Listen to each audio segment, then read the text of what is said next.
हर lawyer criminal lawyer नहीं बन सकता और यह भी बिल्कुल सही है कि हर लॉयर सिविल लॉ की प्रैक्टिस में सरवाइव नहीं कर सकता। तो नमस्कार, मेरा नाम है एडवोकेट डॉक्टर एपी सिंह और आज एक मैं ऐसे विषय की बात करने वाला हूं जो कोई मोटिवेशनल वीडियो नहीं है, अपितु उन हजारों लाखों वकीलों की मदद करने के लिए है, निर्णय लेने में मदद करने के लिए है, जो इस बात को लेकर परेशान रहते हैं कि उन्हें सिविल प्रैक्टिस में जाना चाहिए कि क्रिमिनल प्रैक्टिस में जाना चाहिए। और सिविल और क्रिमिनल प्रैक्टिस का ये जो विषय है इतना मूलभूत है, फंडामेंटल है कि अगर गलत निर्णय हुआ तो यकीन मानिए 3 4 5 साल आपके कैरियर के ऐसे बर्बाद होंगे आपको पता भी नहीं चलेगा, क्योंकि दोनों ही प्रैक्टिस हर व्यक्ति के लिए मुफीद नहीं मानी जा सकती है। तो मैं अपने अनुभव से कुछ ऐसी कंसिडरेशंस की बात करूंगा जो आपकी मदद करेंगे, और यदि आपने मेरे साथ उन 5 कंसिडरेशन का अप्रेजल कर लिया, उसे समझ लिया, तो यकीन मानिए बेटा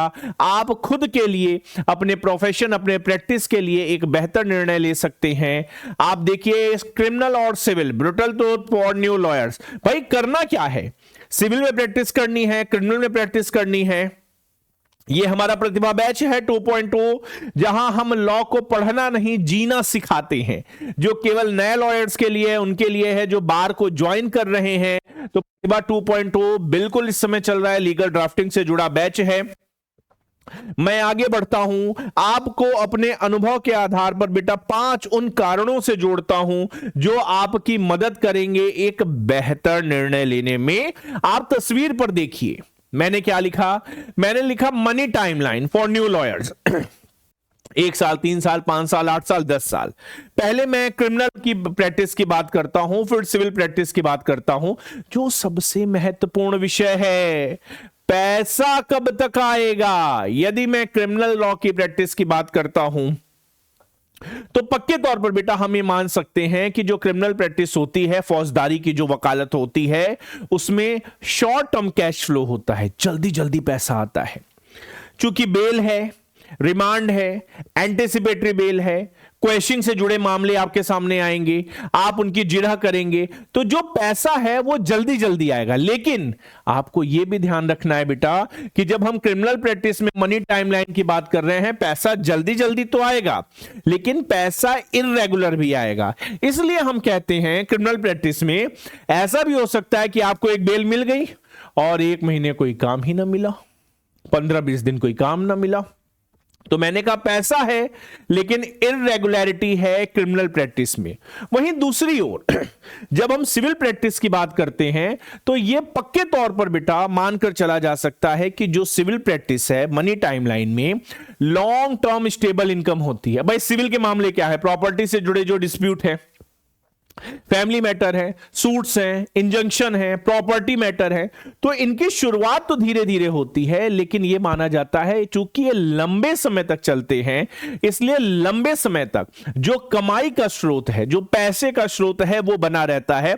तो शुरुआती जो वास्तविकता है 2-3 साल तो स्ट्रगल है सिविल की प्रैक्टिस में, लेकिन बेटा फिर स्टेबिलिटी आती है। तो अगर मैं मनी टाइमलाइन के आधार पर क्रिमिनल और सिविल प्रैक्टिस के अंतर को आपके सामने रखने की कोशिश करूं, तो जो क्रिमिनल प्रैक्टिस है उसमें पैसा तेज आता है, जल्दी जल्दी आता है, लेकिन यदि मैं सिविल प्रैक्टिस की बात करता हूं तो यकीन मानिए पैसा उसमें टिकता है, लंबे समय तक टिकता है। तो चलिए, ये तो पहली कंसीडरेशन है। अब आप तय कर लीजिए, आपको जल्दी जल्दी पैसा चाहिए, टिका हुआ पैसा चाहिए?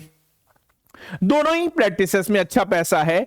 आगे की कंसिडरेशन आपकी और मदद करेगी। दूसरा विषय है एडवोकेट स्ट्रेस लेवल।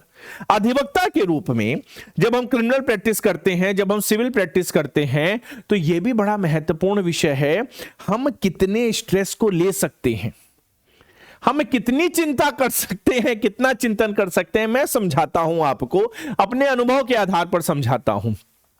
प्रैक्टिस में चाहे वो सिविल हो चाहे क्रिमिनल हो, बहुत बेसिक क्वेश्चन है, ये जो मेरा दिमाग है ये कितना प्रेशर झेल सकता है। फिर से मैं क्रिमिनल प्रैक्टिस की बात करता हूं। जब मैं क्रिमिनल प्रैक्टिस की बात करता हूं, फौजदारी की वकालत की बात करता हूं, तो भैया वो हाई स्ट्रेस की प्रैक्टिस है।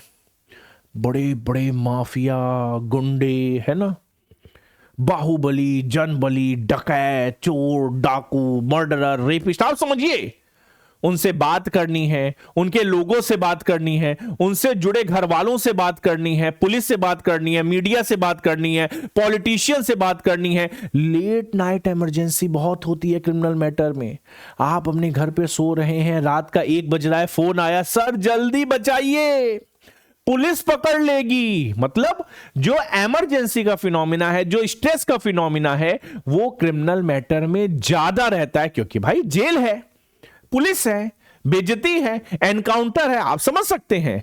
तो जो स्ट्रेस लेवल है ये बड़ा महत्वपूर्ण है, क्योंकि हर व्यक्ति का दिमाग एक जैसा नहीं होता। हर व्यक्ति ये नहीं चाहता कि 24/7 वो काम कर रहा है, वो इतना स्ट्रेस को नहीं झेल सकता, क्योंकि सर अभी पुलिस पकड़ लेगी, ये इतना बड़ा स्ट्रेस है किसी लॉयर के जीवन में, उसे तुरंत भागना पड़ेगा। वहीं दूसरी ओर जब मैं सिविल प्रैक्टिस की बात करता हूं बेटा, तो मैं ये कहता हूं क्रिमिनल प्रैक्टिस के बनस्पत मद्देनजर अगर हम पूरे इंस्टीट्यूशन पे ध्यान दें, तो जो सिविल प्रैक्टिस है पक्के तौर पर बेटा उसमें स्ट्रेस कम माना जाता है। कंट्रोल स्ट्रेस तो देखो है, ये काम है तो स्ट्रेस है, लेकिन वो कंट्रोल्ड स्ट्रेस है। क्यों कंट्रोल्ड स्ट्रेस है बेटा? हमें फाइल्स लेनी है, हमें डेट्स लेनी है, हमें प्रोसीजर पर ध्यान देना है, तो कोई मिडनाइट इमरजेंसी नहीं है। क्रिमिनल केसेस की तरह सिविल केसेस में कभी भी आपके सामने कोई मिडनाइट इमरजेंसी नहीं आने वाली है, और जो भी काम है उसे आप प्रिडिक्ट कर सकते हैं। इस दिन ये होगा, इस दिन कमीशन जारी होगा, इंजंक्शन है तो ऐसा होगा वैसा होगा। आपको पता है लंबे समय तक मुकदमा चलना है कि आपके मुकदमे में कब और क्या किस स्टेज पर होने वाला है। वकील के रूप में आप उसे बेटा देख सकते हो। तो यह कहना कि अगर आप प्रेशर में शांत रह सकते हैं, आनंद चित रह सकते हैं, तो क्रिमिनल प्रैक्टिस बल्ले बल्ले। बहुत लोगों को मजा आता है पुलिस से बात करना, मीडिया से बात करना, नेताओं से बात करना, अपराधियों के साथ आना जाना करना, ठीक है। लेकिन अगर हम बहुत ज्यादा स्ट्रेस होने पर परेशान हो जाएं, विचलित हो जाएं, जैसे जो महिलाएं हैं, जो फीमेल एस्पिरेंट हैं, तो मैं कहूंगा कि क्रिमिनल प्रैक्टिस आपके लिए नहीं है मुफीद। आपको सिविल प्रैक्टिस करनी चाहिए। यह फैसला आपको करना होगा कि मुझे स्ट्रेस लेवल कितना लेना है, कहां क्रिटिकल है, कहां बर्नआउट वाली स्टेज है। तीसरा जो सबसे महत्वपूर्ण विषय है कोर्ट एक्सपोजर। भाई हर व्यक्ति चाहता है मेरा एक्सपोजर हो, मुझे अकेजन मिले, अपॉर्चुनिटी मिले। ये बड़ा रेलिवेंट है। जब हम ये तय करते हैं कि हमें क्रिमिनल प्रैक्टिस करनी है, ये तय करते हैं कि हमें सिविल प्रैक्टिस करनी है, तो हमें यह सवाल खुद से पूछना है कि हम कितने एक्सपोजर के लिए तैयार हैं। तो फिर से मैं क्रिमिनल और सिविल दोनों ही पहलू आपके सामने रखता हूं, फैसला आपको करना है। अगर मैं क्रिमिनल प्रैक्टिस की बात करता हूं, तो जो एक्सपोजर है बेटा वो बहुत तेजी से मिलता है, क्योंकि जल्दी जल्दी सुनवाई होती है, जल्दी जल्दी हम कोर्ट के सामने अपीयर करते हैं, जज से इंटरेक्शन का मौका मिलता है, पब्लिक जुड़ी है, मीडिया जुड़ी है। जैसे ही कोई बड़ा मुकदमा आया, जैसे ही किसी बड़ी घटना से संबंधित किसी केस से हम जुड़े, तुरंत मीडिया हमें अप्रोच करती है, हमारा नाम लिखती है। अब तो सोशल मीडिया का जमाना है, तुरंत पता चल जाएगा कि इन वकील साहब ने इसमें बेल कराई, इन वकील साहब ने इस अपराधी को रिप्रेजेंट किया, इन वकील साहब ने यह कहा। और यह बड़ा महत्वपूर्ण है एक्सपोजर के लिए, क्योंकि आर्गुमेंट हमें जल्दी जल्दी मिल रहा है। और क्रिमिनल मैटर है तो हमें बिल्कुल इमीडिएट, जैसे नहीं कहते रेडी टू सर्व वाली स्टेज में रहना है। बेल है तो बेल में कोई तारीख तो मिल नहीं रही है 2 4 10, आपको हाजिर जवाबी देनी है। तो जो क्रिमिनल प्रैक्टिस है मैं मानता हूं उसमें एक्सपोजर आपको ज्यादा मिलता है, क्योंकि कोर्ट क्राफ्टिंग क्रिमिनल प्रैक्टिस में बेहतरीन मानी जाती है।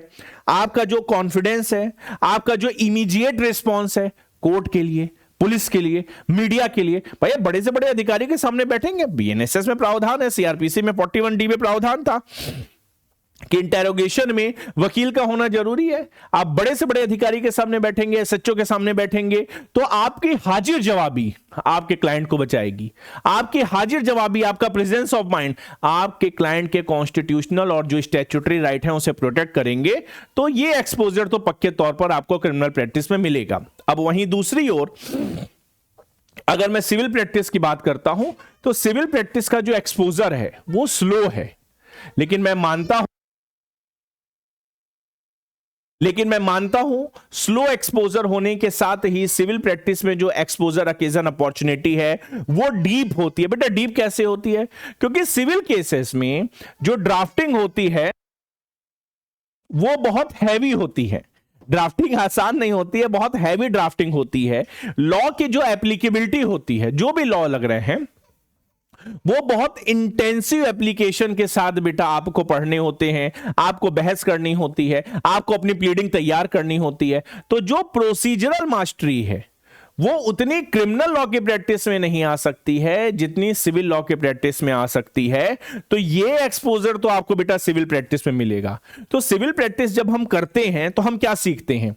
हम स्ट्रेटेजी सीखते हैं, किस तरीके से प्रिसाइजली हम काम कर सकते हैं वो सीखते हैं, और लंबी रणनीति हम कैसे किसी मुकदमे के लिए बना सकते हैं बेटा, ये भी हमें सिविल प्रैक्टिस सिखाती है, ये हमें क्रिमिनल प्रैक्टिस नहीं सिखाती है। तो डिफरेंस क्या है?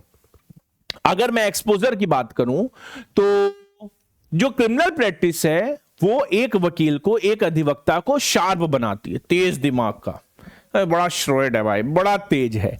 लेकिन जो एक सिविल प्रैक्टिस है बेटा वो हमें अधिवक्ता के रूप में स्ट्रांग बनाती है। अब फैसला हमारा है कि हमें किस तरीके का, किस एक्सटेंट, किस नेचर का एक्सपोजर चाहिए, उस हिसाब से आप फैसला कर सकते हैं कि आपको क्रिमिनल प्रैक्टिस करनी है या सिविल प्रैक्टिस करनी है। चौथे नंबर का पॉइंट बड़ा महत्वपूर्ण है, रिस्क एंड रेपुटेशन। कितना खतरा है, हमारी रेपुटेशन किस स्टेक पर लगी है? देखिए ये बड़ा महत्वपूर्ण है। नाम और दाग ये दोनों अधिवक्ताओं के साथ चलते हैं, अधिवक्ता का जो पेशा है उससे जुड़े रहते हैं। मैं फिर से अगर क्रिमिनल और सिविल में कंपैरिजन करता हूं तो जो क्रिमिनल प्रैक्टिस है तो पक्के तौर पर बेटा जो अपराधी है आप उसे ही रिप्रेजेंट करेंगे। अपराधी कोई देखो मतलब सज्जन व्यक्ति तो है नहीं, वो अपराधी है, जैसा मैंने कहा बाहुबली है, बड़ा आदमी है ना, बदमाशी करता है। तो सवाल ये है मेरे प्यारे बच्चों, सवाल ये है, इसको नीचे कर लेते हैं। सवाल ये है कि हमें ये देखना है कि क्रिमिनल प्रैक्टिस में हाई रिस्क है लेकिन हाई विजिबिलिटी है। आप लोगों ने बचपन में पढ़ा होगा, अगर आप कॉमर्स के छात्र होंगे, टेलर कहता है कि जितना ज्यादा खतरा उतना ज्यादा फायदा। तो क्रिमिनल प्रैक्टिस में बिल्कुल वही नियम लागू होता है। हाई विजिबिलिटी है, हाई पब्लिक हियरिंग है, हाई मीडिया हियरिंग है, हाई भौकाल है, लेकिन उसके साथ ही बेटा आपके नाम के साथ दाग इसलिए जुड़ता है क्योंकि आपके क्लाइंट का बैकग्राउंड बड़ा महत्वपूर्ण है क्रिमिनल लॉ की प्रैक्टिस में। वो जो एलिगेशन का एक शैडो होता है ना, वो हर बड़े क्रिमिनल लॉयर के साथ लगता है। आप अपनी जिला कचहरी में एक बार जाओ, अध्ययन करो, आप देखेंगे, पता चलेगा ये उस माफिया को रिप्रेजेंट करते हैं, ये वाले उनको करते हैं, ये वाले केवल उनको करते हैं। बहुत सारे फैक्टर हैं। तो क्रिमिनल मैटर में एलिगेशन का शैडो आता है, पुलिस इन्वॉल्व है, मीडिया इन्वॉल्व है, पॉलिटिक्स इन्वॉल्व है, और इनफैक्ट जज भी। क्रिमिनल मैटर में बेटा जज सोचता है क्योंकि पेपर में आएगा बड़ा हत्याकांड हुआ, मर्डर हुआ, रेप जैसी घटना हुई, तो जज भी देखता है अच्छा इस वाले मैटर में ये वाले वकील साहब है। आप समझिए सिविल में वो ध्यान नहीं दे रहा है, लेकिन डाइस पे बैठे जज साहब भी ध्यान दे रहे हैं, अरे यार इस वाले मैटर में अच्छा वो वाले वकील साहब है। तो ये क्रिमिनल लॉ की प्रैक्टिस है। लेकिन अगर मैं सिविल प्रैक्टिस की बात करता हूं तो सिविल प्रैक्टिस तो बेटा क्लीन मानी जाती है क्योंकि वो कॉर्पोरेट फ्रेंडली होती है। आपकी जो छवि है वो बिल्कुल सेफर है नहीं, क्योंकि कारण है उसके पीछे। जो सिविल प्रैक्टिस है ज्यादातर वो इंस्टीट्यूशनल प्रैक्टिस होती है। तो ठीक है, आप इंस्टीट्यूशन के साथ जुड़े, उनकी प्रैक्टिस कर रहे हैं, तो जो आपकी रेपुटेशन है लॉयर के रूप में, तो मैं कहूंगा वो बहुत ज्यादा स्टेक पे नहीं है। आराम से, मतलब वहां कोई शैडो वगैरह का इश्यू नहीं है, आपका क्लाइंट किस बैकग्राउंड से है, तो ऐसा नहीं है। सिविल प्रैक्टिस में बेटा आपकी रेपुटेशन बिल्कुल सुरक्षित मानी जाती है, क्योंकि क्रिमिनल प्रैक्टिस में बात केवल केस की नहीं है, क्लाइंट की भी है। और जैसा मैंने कहा कोर्ट के लिए बड़ा इंपॉर्टेंट कंसिडरेशन होता है, सिविल में ऐसा नहीं होता है। तो देखिए, अगर मैं इस पूरे घटनाक्रम को कुछ शब्दों में समेटने की कोशिश करूं तो मैं आपसे यह कहूंगा कि आपकी जो पर्सनैलिटी है, ठीक है, आपकी जो पर्सनैलिटी है, आपको बेटा ये मैच करना है कि चूंकि आप नए लॉयर हैं, आप परेशान हैं कि आपको सिविल प्रैक्टिस करनी है, आपको क्रिमिनल प्रैक्टिस करनी है, ये फैसला लेने में आपको दुविधा हो रही है, तो ये आपको तय करना पड़ेगा कि आपके जो पर्सनैलिटी के एट्रीब्यूट्स हैं, ट्रेट हैं, वो कैसे हैं। आप खुद को कहां मुफीद मानते हैं, खुद को कहां अच्छा मानते हैं। अगर आप बेटा बोल्ड है, अपनी बात को दमदारी से रख सकते हैं, है ना, तो क्रिमिनल प्रैक्टिस करिए। अगर आप प्रेशर झेल सकते हैं तो भैया क्रिमिनल प्रैक्टिस करिए। अगर आपकी पर्सनालिटी में, अगर आपकी दिमागी क्षमता ऐसी है कि आप तुरंत निर्णय ले सकते हैं, क्विक डिसीजन ले सकते हैं, मीडिया को भी हैंडल कर सकते हैं, पुलिस को भी कर सकते हैं, और ज्यादातर मैटर में कोर्ट में खड़े होकर तुरंत निर्णय लेना, और आपके एक निर्णय से आपका क्लाइंट या तो जेल जाएगा या तो बेटा वो रिहा होगा। अगर ये निर्णय आप खुद के लिए कर पा रहे हैं तो मैं कहूंगा यार क्रिमिनल प्रैक्टिस से अच्छा क्या हो सकता है। क्योंकि अगर आप क्रिमिनल प्रैक्टिस कर रहे हैं और कन्फ्रंटेशन से डर रहे हैं तो भैया कन्फ्रंटेशन से डरने वाला व्यक्ति क्रिमिनल अच्छा लॉयर नहीं बन सकता है। क्योंकि अनसर्टेनिटी हैंडल करना है ना बेटा, बहुत सारी अनसर्टेनिटी है क्रिमिनल लॉ की प्रैक्टिस में। तो आप अगर कर सकते हैं टैकल, कन्फ्रंटेशन से डर नहीं लगता, ये एट्रीब्यूट आपके अंदर है, आपको लगता है कि अरे नहीं ठीक है, प्रेशर वगैरह क्या है, तो नाम भी है, पैसा भी है, और पक्के तौर पर बेटा जैसा मैंने कहा भाई क्रिमिनल जो लॉयर होता है उसे पूरा जिला जानता है, उसे पूरा स्टेट जानता है। बड़े बड़े मतलब आप यूपी, बिहार, छत्तीसगढ़, राजस्थान जैसे राज्यों की बात कर लें तो बड़े बड़े वकील नाम से जाने जाते हैं, अरे वो ना उनके वकील। अच्छा, तो ये आपका निर्णय होगा आपकी पर्सनालिटी के आधार पर। अगर मैं पर्सनालिटी मैच में सिविल प्रैक्टिस की बात करूं कि नहीं सर सिविल वाला बता दीजिए कि हमारे अंदर ऐसा क्या गुण हो हम उसको देखकर ये सोच सकें कि हमें सिविल प्रैक्टिस में जाना चाहिए, तो यदि आप धैर्यवान हैं, यदि आपके अंदर बेटा पेशेंस है तो आप सिविल प्रैक्टिस कर सकते हैं। यदि आपको प्लीडिंग को ड्राफ्ट करने में, प्लीडिंग में, ड्राफ्टिंग में, रिसर्च में आनंद आता है, आप उसमें अच्छे हैं, तब भी मैं कहूंगा आप सिविल प्रैक्टिस के लिए जा सकते हैं। अगर आपकी लॉन्ग टर्म प्लानिंग स्ट्रांग है, स्ट्रक्चर्ड है, आप कर सकते हैं, तो जैसा मैंने कहा अगर पेशेंस है तो बेटा पक्के तौर पर सिविल लॉयर बनो, लंबे समय तक पैसा आएगा, खूब पैसा आएगा। क्योंकि सिविल लॉयर की जो लाइफ होती है बेटा वो बड़ी स्ट्रक्चर्ड होती है, क्योंकि प्रिडिक्ट कर लेता है ना कब क्या होने वाला है, तो बड़ी स्ट्रक्चर्ड लाइफ में चलता है। तो वो स्टूडेंट, वो नए लॉयर जो स्टेबिलिटी को रेफर करते हैं अपनी लाइफ में कि नहीं यार मेरी लाइफ में स्टेबिलिटी होनी चाहिए, है ना, बहुत भागम भाग नहीं करना, बहुत प्रेशर नहीं झेलना, मेरी रेपुटेशन बनी रहनी चाहिए, तो मैं कहूंगा अगर आप स्टेबिलिटी को प्रेफर करते हैं तो बेटा आपको क्या करना चाहिए, सिविल प्रैक्टिस में जाना चाहिए। तो ये जो पूरा डिस्कशन है 15-16 मिनट का, इसमें जो गोल्डन वर्ड्स हैं उसे आप ध्यान दीजिए कि भैया गोल्डन वर्ड्स क्या हो सकता है कि प्रैक्टिस आपकी पर्सनैलिटी से जुड़ी है, आपकी चॉइस से जुड़ी है। अगर आपने अपनी पर्सनैलिटी को, अपनी सोच को, जो आपका दर्शन है उसे इग्नोर किया और भीड़ के साथ आप आगे बढ़ गए तो यकीन मानिए बेटा आपका कैरियर अच्छा नहीं हो सकता। चलेगा, है ना। बिगेस्ट मिथ क्या है, हम लोग प्रतिभा बैच में कहते हैं ना लॉ को जीना सिखाते हैं। आप ये समझिए बेटा बिगेस्ट मिथ ये है हमारे प्रोफेशन का कि यदि मैं क्रिमिनल प्रैक्टिस में जाऊंगा तो बड़ी ग्लैमरस लाइफ हो जाएगी। अरे नहीं भैया ऐसा नहीं है, भीड़ लगी है फेलियर्स की, काम ही नहीं है, पता ही नहीं है, आनंद ही नहीं आ रहा है। और सिविल प्रैक्टिस के लिए बेटा एक बहुत बड़ा मिथ चलता है कि अरे यार सिविल प्रैक्टिस बहुत बोरिंग होती है, ना तो वो ग्लैमरस है ना तो ये बोरिंग है। ग्लैमरस या बोर्डम का बेटा मैटर नहीं है, ये सस्टेन नहीं करती है। गलत प्रैक्टिस बिल्कुल उसी तरीके से है जिस तरह हम एक गलत पार्टनर को चूज कर लेते हैं, गलत पार्टनर को चूज किए पूरी जिंदगी खराब हो गई। उसी तरह अगर गलत प्रैक्टिस को चूज कर लिए तो हमारा कैरियर पक्के तौर पर बेटा खराब हो जाता है।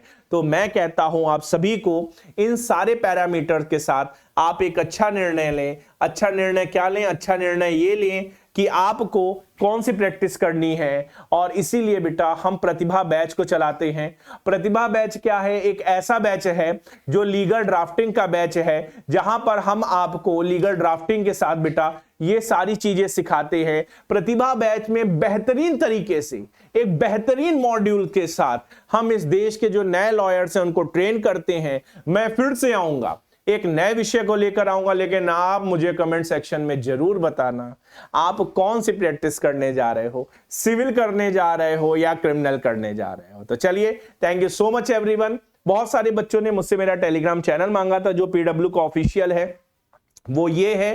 तो अगर आप मुझसे जुड़ना चाहें पीडब्ल्यू के ऑफिशियल चैनल से तो इससे जुड़ सकते हैं। तब तक के लिए नमस्कार, जय हिंद टू ऑल ऑफ यू।